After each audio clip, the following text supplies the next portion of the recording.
My name is Jason Keenan-Smith. I'm Artistic Director of Three Score Dance, and the title of our evening is Rose Until It Touched the Sky. Rose Until It Touched the Sky comes from a line from a Langston Hughes poem.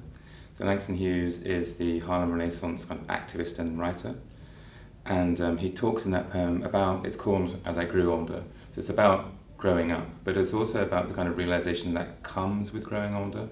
And in that context, he's talking more about his disillusionment with the American dream. But for us, there's something about recognizing what happens as you grow older and the barriers that come with it. And he talks about this idea of a barrier within there as well.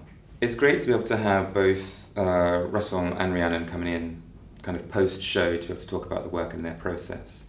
Unusual to have two such different choreographers on the same stage talking about their very different processes. And in a way, I guess that's one of the strengths that we hope to be able to demonstrate with Three Score, is that they can take on such different works, different approaches to creating work, and demonstrate that, demonstrating the kind of full capacity of their skills. And they're both such exciting choreographers as well. The way that they've taken to take on the themes and interpret those themes, both working with the idea of shadow in different ways, means that what we'll get is two very different products, but from the same stimulus, from the same idea. And that's going to be exciting to watch, and also exciting to be part of as well. Like hearing them talk, I'm learning as well as the dancers learning. So it's really nice to work with both of them.